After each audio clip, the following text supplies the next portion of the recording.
નમસ્કાર વિદ્યાર્થી મિત્રો, હું ચૌહાણ શૈલેષ સર, ધોરણ 9 થી 12 વિષય ઇંગ્લિશના ઓનલાઈન એજ્યુકેશનમાં તમારું હાર્દિક સ્વાગત છે.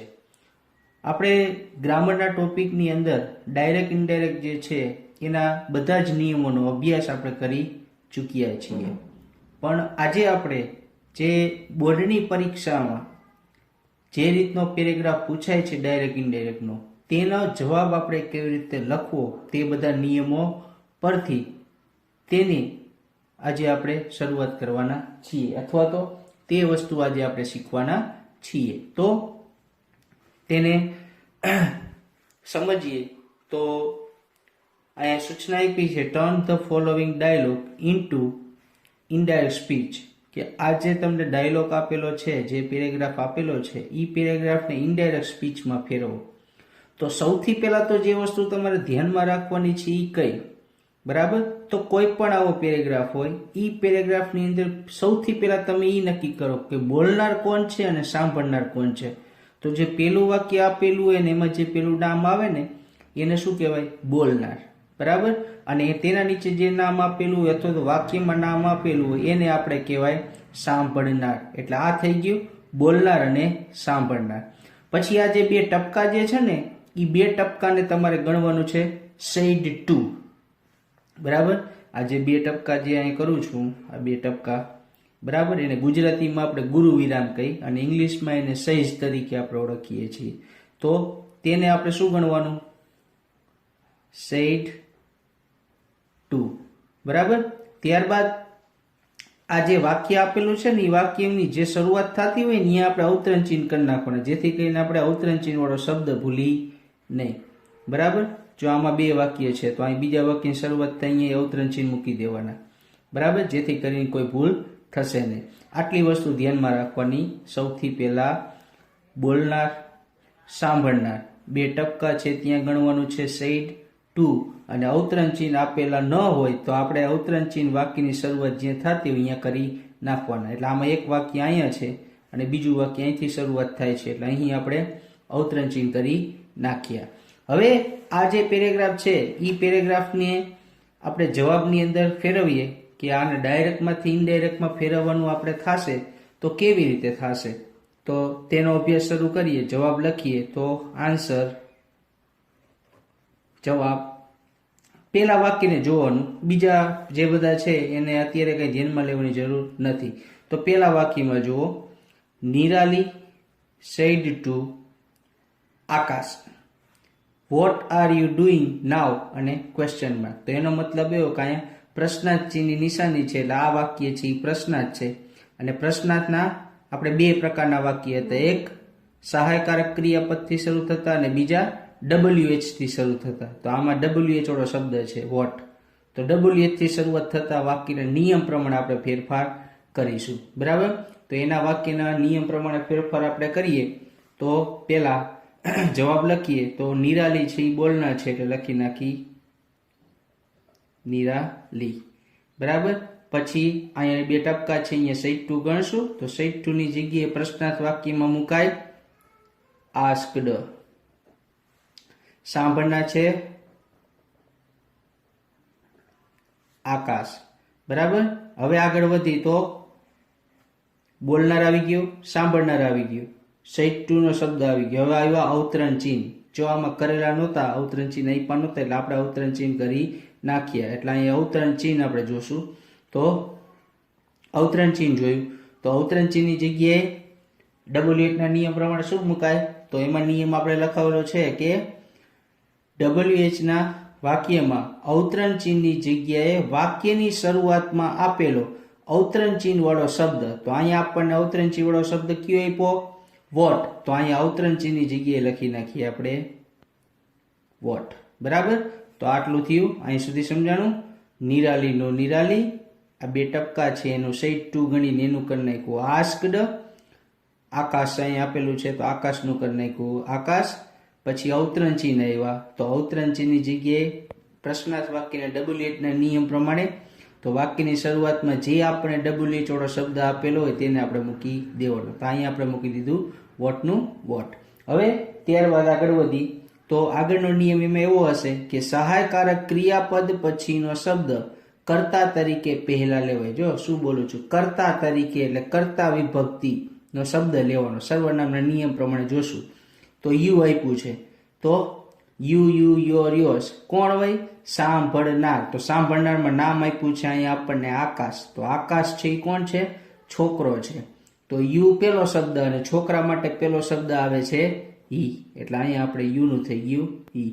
પછી ત્યારબાદ હશે કે સહાયકારક ક્રિયાપદ પરથી કાળમાં ફેરફાર થાય. બરાબર, તો અહીંયા આપણને શબ્દ આપ્યો છે આર. તો એમ ઇઝ આર, એની સામે મેં તમને લખાવેલું હશે વોઝ વેર. તો અહીંયા હી એક વચન છે એટલે આવશે વોઝ. જો અહીંયા બહુવચન વાળો શબ્દ હોત તો મુકત વેર. બરાબર, અહીંયા ભલે આર આપ્યું હોય, આર ને જોઈને વેર મૂકવાનું નથી, આપણે અહીંયા જોઈને શબ્દ મૂકવાનો છે. અહીં આપણને હી આપેલું છે એક વચનનું રૂપ એટલે મૂક્યું વોઝ. બરાબર, પછી ડુઈંગ નું ડુઈંગ. પછી આવ્યો શબ્દ નાવ. તો વળી પાછળ જે કાળ ફેરફાર થાય એના નિયમની અંદર મેં તમને શબ્દ લખાવેલો હશે કે નાવ આપેલું હોય તો નાવનું કરી નાખવાનું ધેન, THEN, અને પ્રશ્નાર્થ ચિહ્ન નિશાન નીકળી જાય, ફૂલ સ્ટોપ લાગે. તો આ થઈ ગયો પેલા વાક્યનું ડાયરેક્ટમાંથી ઇનડાયરેક્ટ. બરાબર, હવે આગળ વધી તો શું થાય છે? હવે બીજા વાક્યમાં જોઈ તો અહીંયા બોલનાર છે એ આકાશ છે, તો હવે સાંભળનાર થશે નિરાલી. અને આ વાક્ય જે છે આય એટલે નામ કે સર્વનામથી શરૂઆત થતી હોય તો એ વાક્ય કેવું કહેવાય? વિધાન વાક્ય કહેવાય. તો આ વાક્ય છે એ વિધાન વાક્ય છે. પણ અહીંયા આપણે નિયમ જે લાગુ પડશે એ છેલ્લા મેં તમને કાળમાં ફેરફાર થાય એના 4 નિયમ લખાવ્યા. બરાબર, એમાં એક નિયમ એવો હતો કે જ્યારે કોઈ વાક્ય પ્રશ્નાર્થ હોય, એટલે આ વાક્ય પેલું હતું એ પ્રશ્નાર્થ હતું, તેના પછીનું વાક્ય વિધાન આવે, આજ્ઞાર્થ આવે, આશ્ચર્ય આવે, લેટ્સ વાળું આવે કે શુભેચ્છા વાળું આવે, ત્યારે આપણે સેડ ટુ ના બદલે રિપ્લાઇડ અથવા આન્સર્ડ શબ્દ મૂકવાનો. બરાબર, અહીં વિધાન વાક્યના નિયમ પ્રમાણે ટોલ્ડ આવવું જોઈએ, પણ આપણે ટોલ્ડ મૂકવાનું નથી, કારણ કે પ્રશ્નાર્થ વાક્ય પછીનું વાક્ય આવ્યું ને તો અહીંયા રિપ્લાઇડ અથવા આન્સર્ડ આપણે મૂકશું. તો હવે આ વાક્યને લખીએ તો હવે અહીંયા બોલનાર જો અલગ અલગ નથી લખવાના, પેરેગ્રાફમાં જવાબ લખવાનો છે. એટલે અહીંયા આકાશ છે તો આકાશનું આકાશ. પછી આ 2 ટપકારી અહીંયા સેટ ટુ ગણ લેશું, તો સેટ ટુ ના બદલે લખી નાખશું રિપ્લાઇડ અથવા આન્સર્ડ. રિપ્લાઇડ અથવા આન્સર. ત્યારબાદ આગળ વધી તો સાંભળનાર કોણ છે? નિરાલી. હવે તો નિરાલી. હવે અહીંયા અવતરણ ચિહ્ન આવ્યા, તો આ સાદું વાક્ય છે તો અવતરણ ચિહ્નની જગ્યાએ મુકાય ટેટ. હવે શબ્દ આવ્યો આગળ વધી તો આય, તો વળી પાછો સર્વનામમાં ફેરફારનો નિયમ યાદ કરો. આય, મી, માય, માઇન. કોણ હોય? બોલનાર. તો બોલનારમાં આકાશ છોકરો છે. બરાબર, આકાશ જે છે એ છોકરો છે. તો છોકરા માટે પેલો શબ્દ આય પેલો શબ્દ છે ને, તો છોકરા માટે પેલો શબ્દ આવશે ઈ. ત્યારબાદ કાળમાં ફેરફાર, તો અહીંયા આપણને શબ્દ આપ્યો છે એમ, તો એમ ઇઝ આર, તેની સામે શું થશે? Was were. Am is are ની સામે વોઝ વેર. તો અહીંયા પાછું આપણે ઈ એક વચન છે એટલે મૂકી દઈ વોઝ. ત્યારબાદ આગળ વધી તો ડુઈંગ નું ડુઈંગ. શબ્દ આવ્યો માય, તો આઈ, મી, માય, માઇન. કોણ હોય? બોલનાર. તો બોલનારમાં આકાશ. આકાશ જે છે છોકરો છે એટલે હવે આઈ, મી, માય. ત્રીજો શબ્દ આવ્યો, તો હવે છોકરાવાળી લાઈનમાં ત્રીજો શબ્દ હી, હિમ, હીઝ. તો ત્રીજો શબ્દ આવ્યો હીઝ, તો અહીંયા લખી નાખી હીઝ. અને એક્સરસાઇઝનું એક્સરસાઇઝીસ, ફૂલ સ્ટોપ. ક્લિયર? આગળ વધી તો હવે ત્રીજું વાક્ય જોઈ. ત્રીજા વાક્યની અંદર આવ્યું નિરાલી. તો નિરાલી જે છે એ બોલનાર થશે અને હવે સાંભળનાર થશે આકાશ. ઈ વાક્યમાં પ્લીઝ શબ્દ આપ્યો છે, વચ્ચે ક્યાંય ફૂલ સ્ટોપ નથી, આખું વાક્ય જ છે. બરાબર, તો પ્લીઝ શબ્દ આવ્યું એટલે પ્લીઝ શબ્દ શેમાં વપરાય છે? આજ્ઞાર્થ વાક્યમાં. તો આજ્ઞાર્થ વાક્યના નિયમ પ્રમાણે આમાં પ્લીઝ શબ્દ આવી ગયો તો આપણે કોઈ ઉપાધિ નથી, કારણ કે મેં તમને એવું કીધું હતું કે જ્યારે પ્લીઝ શબ્દ વાક્યમાં લખેલો આવે એટલે સેટ ટુ ના બદલે આપણે સીધું રિપ્લાઇડ રિક્વેસ્ટેડ મૂકી દેવાનું. બરાબર, તો આ વાક્યની શરૂઆત આપણે કરીએ તો નિરાલીનું નિરાલી. સાઈડ ટુ ના બદલે આ બે ટપકા છે એનું પાછું આપણે કરશું રિક્વેસ્ટેડ. સાંભળનાર છે આકાશ. બરાબર. હવે આજ્ઞાર્થ વાક્યમાં અવતરણ ચિહ્નની જગ્યાએ મુકાય છે ટુ, એટલે મૂકી દીધું ટુ. પછી અહીંયા પ્લીઝ શબ્દ આપ્યો છે તો મેં તમને બિનજરૂરી શબ્દ જે છે નીકળી જાય, અને આજ્ઞાર્થ વાક્યના નિયમમાં પણ મેં તમને લખાવેલું હતું, કીધેલું હતું કે પ્લીઝ શબ્દનું આપણે રિક્વેસ્ટેડ કરી નાખી છે, એટલે પ્લીઝ શબ્દને કાઢી નાખવાનો. ત્યારબાદ એમાં નિયમ એવો હશે કે ટુ પછી વાક્યની શરૂઆતમાં આપેલું ક્રિયાપદનું મૂળરૂપ. તો જો આ પ્લીઝ શબ્દ કાઢી નાખ્યું તો ક્રિયાપદનું મૂળરૂપ આવી ગયું, તો હેલ્પનું હેલ્પ. યાદ રાખજો, ટુ સાથે હંમેશા ક્રિયાપદનું મૂળરૂપ જ રહેશે. બરાબર. પછી મી આવ્યું તો અહીંયા મી શબ્દ જે છે એ મીનું પાછું આપણે સર્વનામના નિયમ પ્રમાણે જોવાનું. તો આઈ, મી, માય, માઇન. કોણ હોય હંમેશા? બોલનાર. તો બોલનાર જે છે એ કોણ છે? આમાં આ વાક્યમાં બોલનાર છે નિરાલી છે. બરાબર.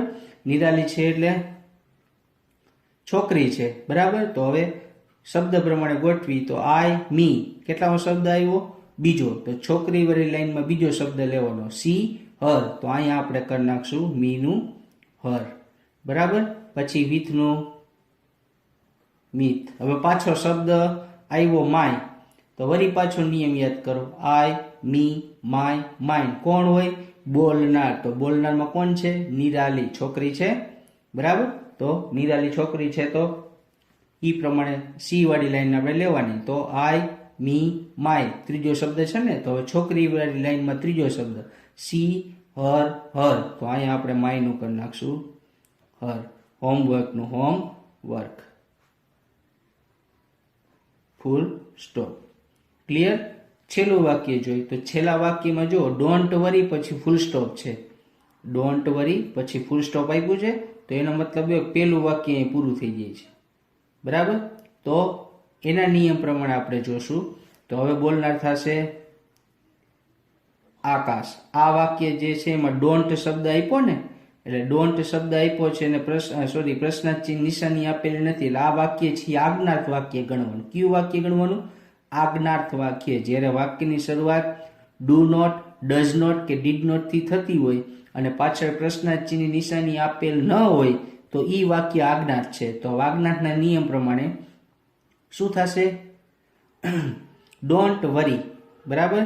તો અહીંયા આપણે ભાવાર્થ જોશું તો આકાશ, સાઈડ ટુ ના બદલે આવશે શબ્દ સજેસ્ટેડ. સાંભળનાર થશે નિરાલી. હવે શું કરવાનું છે? તો આજ્ઞાર્થ વાક્યમાં આપણે અવતરણ ચિહ્નની જગ્યાએ ટુ મુકાય ને, પણ અહીંયા ડુ નોટ ને ડઝ નોટ કે ડીડ નોટ થી જો વાક્યની શરૂઆત થતી હોય ને, તો અહીંયા આપણે મૂકી દેવાનું નોટ ટુ. શું મૂકી દેવાનું?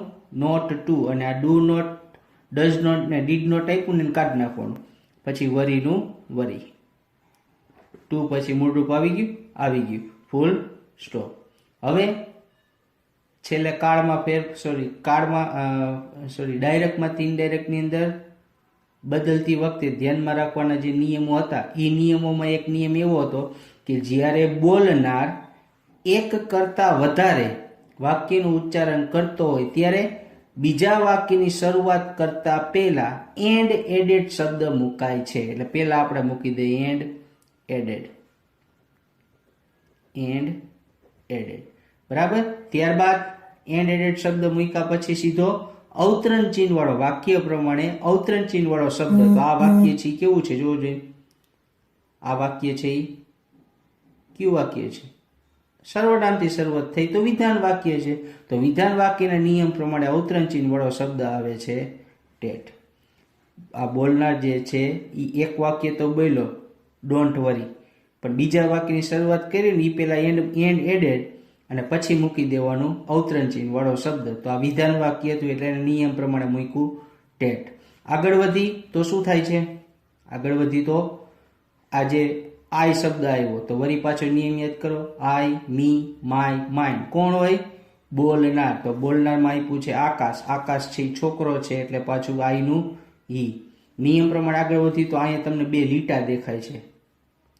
બરાબર. આ બે જે લીટા છે ને અહીંયા તમારે ગણવાનું વ્હીલ, તો વ્હીલનું નિયમ પ્રમાણે કરી નાખવાનું વુડ. બરાબર. શ્યોરલીનું શ્યોરલી, હેલ્પનું હેલ્પ.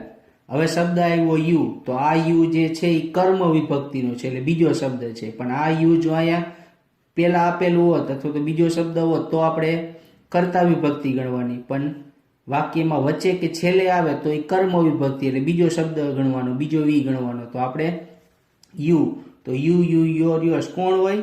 સાંભળનાર. તો આ વાક્યમાં સાંભળનાર છે નિરાલી. તો નિરાલી છોકરી છે, તો છોકરી વાળી લાઈન સી વાળી લાઈન આપણે લેવાની. તો સી વાળી લાઈનમાં પેલા યુ યુ, બીજો યુ આવ્યો તો સી હર, તો અહીંયા આપણે યુ નું કરી નાખશું હર. ધીઝ નિયમ પ્રમાણે આવ્યું આ ધીઝ, તો ધીઝ નું થઈ જશે ટેટ. બરાબર. અને ઇવનિંગ નું ઇવનિંગ. આ થયો આપણે જવાબ શેનો? ડાયરેક્ટ સ્પીચ નું કરી નાખ્યું ઇનડાયરેક્ટ. બરાબર. નિયમની બહાર કશું પણ જતું નથી. જેટલા નિયમ આપણે ડાયરેક્ટ ઇનડાયરેક્ટના તમને લખાવેલા છે, જેટલા તમે શીખેલા છો, એ બધા જ નિયમોનો ઉપયોગ આની અંદર થાય છે. એના સિવાયનો બહારનો એક પણ નિયમ આવતો નથી. એટલે વિદ્યાર્થી મિત્રો, ખાસ આ જે વસ્તુ તમને કીધી એને તમે વ્યવસ્થિત રીતે સાંભળજો અને સમજજો કે અહીંયા કેવી રીતે આવે છે. બરાબર. તેમ છતાં પણ જો હજી તમને આમાં કંઈ ક્લિયરિફિકેશન ન હોય તો હજી પણ આપણે આના ઓનલાઈન વિડીયોની અંદર તમને પ્રેક્ટિસ સ્વરૂપે બીજા તમને આના ઉદાહરણ જે છે એ હજી હું તમને કરાવડાવીશ. બરાબર. એટલે આજે આપણા આ ટોપિકને અહીંયા સુધી આપણે રાખીએ છીએ અને ધ એન્ડ આપણે આને અહીં પૂરું કરીએ છીએ. બરાબર. નેક્સ્ટ પાછા આપણે જ્યારે પાછા મળીશું ત્યારે ઓનલાઈન વિડીયોમાં, બરાબર, આ જે તમને વસ્તુ આપેલી છે, એટલે કે આ વસ્તુ જે તમને કરાવી એવા બીજા પેરેગ્રાફ સાથે આપણે ફરી વખત પાછા મળીશું. Thank you.